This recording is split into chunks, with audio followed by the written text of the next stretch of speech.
Hey, seventh graders, it's Mrs. Cervantes. Mrs. Talati is not here today. This is going to be a little bit different video because we're not able to make this at school on the Promethean board right now. So I'm actually making this on my laptop. So I'm going to have to write with my fingers. So hopefully you guys will be able to read. I'll try to type as much as I can. What we're looking at today, Miss Talati will be back tomorrow for the next video. So it'll be better. We'll be doing it together. But for tonight, what you're looking at is 6.3, writing two-step equations. Your I can statement is I can write a two-step equation. You guys know what inverse operations are. So just as a review, if we're looking over these, okay, see, I gotta get my pen. If we're looking over these, and I am talking about inverse operations, they undo each other. You know this, we did lots of practice in class yesterday and the day before. So if you're looking at that, add and subtract are inverse of each other. So look at my writing, isn't that crazy? Okay, so add and subtract are inverse of each other, and then multiply and divide are inverse of each other, okay? And you guys have been seeing that if you add something together, how do you undo it? You subtract it. Vice versa on both of those, okay? Two-step equations. When you do two-step equations, it's exactly how it sounds. You're going to be doing two separate steps. So what we worked on the last few days was one-step equations. In two-step equations, you're going to do one inverse operation, and then you're going to do a second inverse operation, and I'll explain that to you to get you to your final answer. What I do want to point out is when you are doing two-step equations, you want to be sure that you are following PEMDAS, but when we solve equations, when we evaluate expressions, we use PEMDAS. We do parentheses, exponents, multiplication, division, addition, subtraction, left to right, correct? So when you're doing two-step equations, you're actually untying it. You're undoing it, like we talked about up here. So you go backwards with PEMDAS. And I'll show you that and explain that in just a second. When we look at the problem, we're not actually going to solve today, but I'll show you what I mean by going backwards. Two-step equations look something like, let me give you some examples. 2x plus 7 equals, we could say -5. This is a two-step because I've got to get rid of +7, and I also need to get rid of divided by 2. So you have to do two steps to get rid of it, and as opposed to our one step that looked something like this. X plus 7 equals -5. What was our one step? We had to get rid of +7 by subtracting 7. Now here you do two steps. That's the only difference with the two-step equation. Everything else stays the same. You're still isolating x and you're still using inverse operations. The PEMDAS backwards I'll explain to you, but we're not going to actually put that into action until tomorrow night, okay? So tonight all we're doing is taking a word problem and writing out your two-step equation. So your example 1 in your book says a 1-year membership to Metro Gym costs $460. There is a fee of $40 when you join, so a one-time fee of $40 when you join, and the rest is paid monthly. So you pay monthly. Write an equation to represent what you will pay monthly for the year-long membership. Write an equation that would help members find how much they pay per month. So if I'm looking for how much I pay per month, and I'm talking about representing paying monthly, my unknown x is going to be number of months. So x is going to represent my number of months. Oh, it's so big. Okay, so if I'm looking at a 1-year membership and I know my total is going to be $460, then I know that the fees and the monthly fees are all going to total $460. Okay, so I get equals $460. I know it's a one-time fee of $40, so I'm going to pay a monthly fee. Let's write this in words first. I'm going to pay monthly plus a one-time fee. Okay, so if my if I add together my monthly and my one-time fee, my monthly I know I'm going to have it for X months. I'm not sure how long, but that's how I can figure out. Do I know what I'm paying monthly? Well, if I look at the equation, if I know that the one-time joining fee is $40 and the monthly fee, oh, look right here, year-long membership. So if I know for a year it cost me $460, didn't I pay the monthly fee for 12 months? So that would be 12 months times the monthly fee, plus, don't forget, you paid the one-time fee of $40. So your two-step equation would be 12 months times the number of months. Does that make sense? No, that does not make sense. So let's go back. So when we first look at this problem, and this is where I want you guys to check your work. Does it erase? Yes. Okay. So what is X actually representing here? If I have 12 months times X plus $40, wouldn't X be my monthly, oops.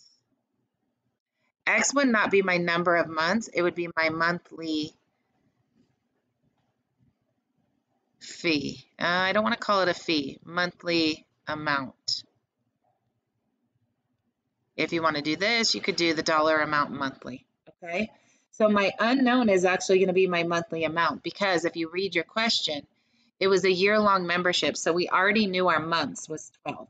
So I made the mistake of writing months there instead of monthly amount, okay?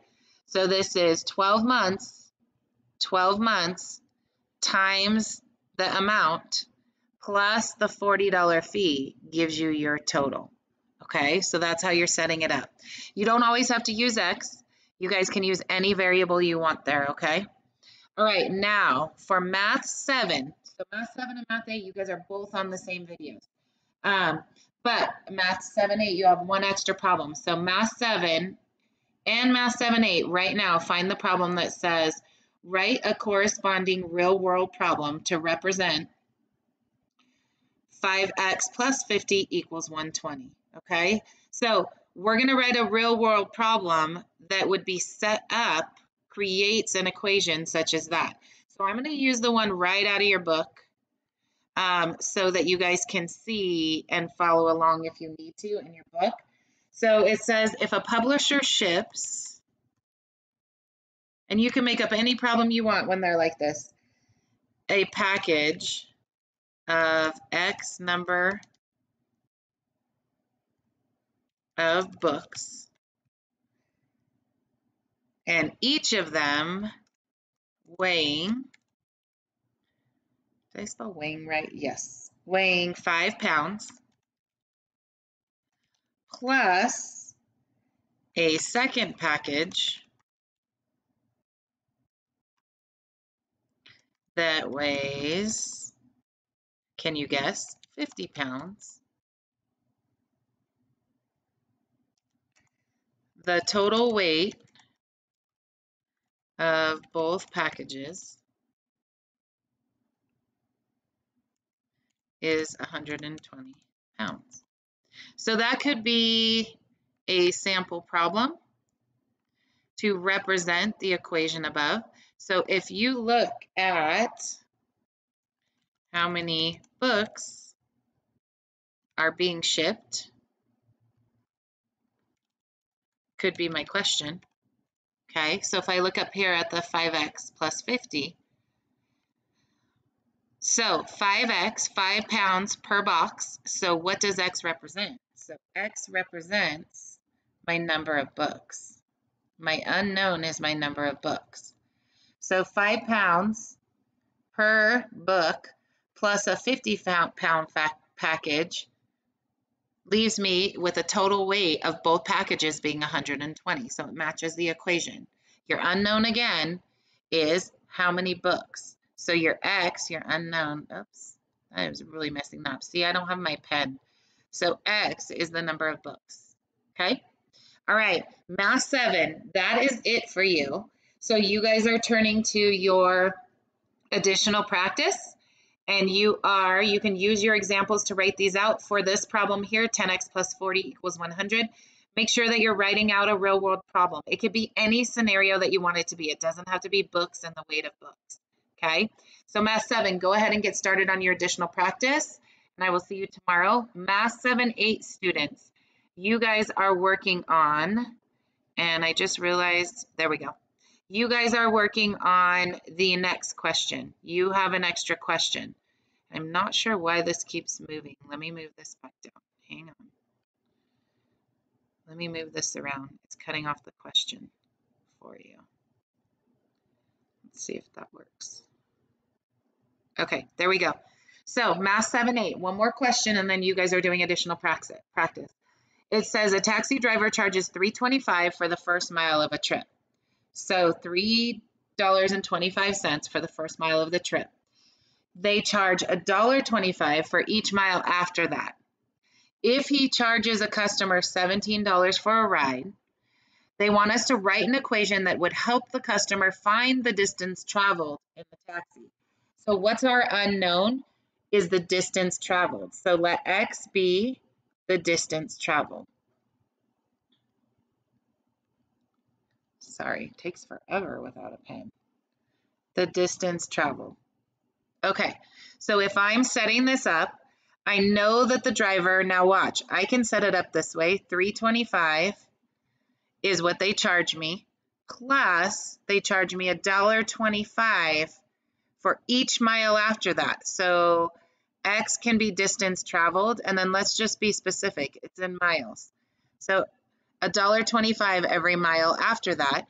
And if he charged a customer, so the customer's total was 17, we could use this equation to find the distance that she traveled in the taxi.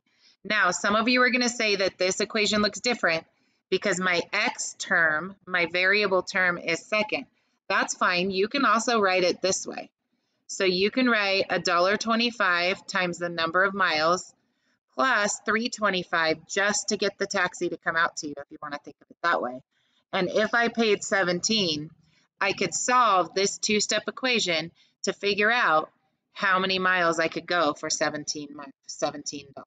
Okay, so today you're just setting up the equations. When I talked about PEMDAS backwards, I was just front loading that so that you guys remember, oh, hey, I heard Ms. Cervantes and Ms. Talati talk about PEMDAS backwards when you're solving equations. So tomorrow, that's what we're going to be working on, is solving the equations, two-step equations using PEMDAS backwards, okay? So Math 7-8, once you have finished this one, you guys are on to your additional practice as well. Thanks for tolerating the writing and doing this video not on the Promethean today. I hope you guys have a great night. We'll see you tomorrow.